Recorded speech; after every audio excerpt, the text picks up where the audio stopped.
Hello everyone, this is me Riya. কলকাতার পরিচালকের চোখে কেমন জয়া আহসান?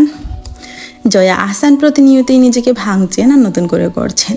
তার অভিনয়ে মুগ্ধ দুই বাংলার অগণিত ভক্ত অনুরাগীরা। বয়সকে কোনো দিনই তোয়াক্কা করেননি তিনি। দর্শক ভক্তদের মতে তিনি এখনও সজীব, প্রাণবন্ত। তার সময়ের অভিনেতা অভিনেত্রীদের এখন অনেকে বিনোদন জগৎ থেকে হারিয়ে গেছেন, কিন্তু তিনি অনবদ্য। একজন অভিনেত্রীর জন্য এর চেয়ে বড় পাওয়া আর কী বা হতে পারে। জয়া আহসানের জন্মদিন উপলক্ষে অভিনেত্রীর প্রশংসায় পঞ্চমুখ কলকাতার নির্মাতা ও অভিনেতা অরিন্দম শীল।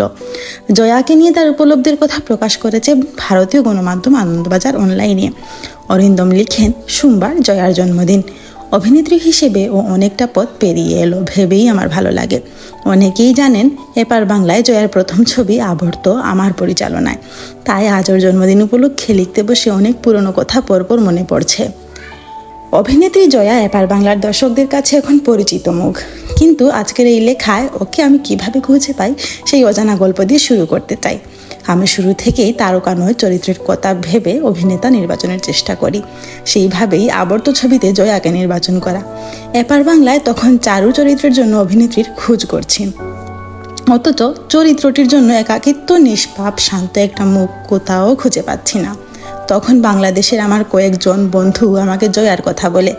সেটি 2010 সাল। মনে আছে, আমার বাড়ির বারান্দায় দাঁড়িয়ে জয়াকে ফোন করেছিলাম।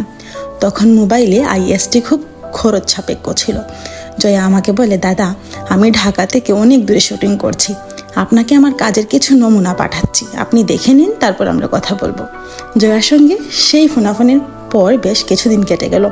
ততদিনে আমি বাংলাদেশের অভিনীত কিছু নাটক দেখে ফেলেছি। ছবিতে ওকে নেওয়ার জন্য আমার সিদ্ধান্ত তখন চূড়ান্ত। অরিন্দম আরও লিখেন, জয়া আর আমি এরপর নিয়মিত ফোনে সিন পড়তাম, আলোচনা করতাম ও ওর মতামত জানাতো। ওই 2 বছরে আমাদের ফোনের আইএসটি খরচ যে কত হয়েছিল। সব হয়ে যাওয়ার পর ঢাকায় ওর সঙ্গে আমার প্রথম দেখা ও আলাপ।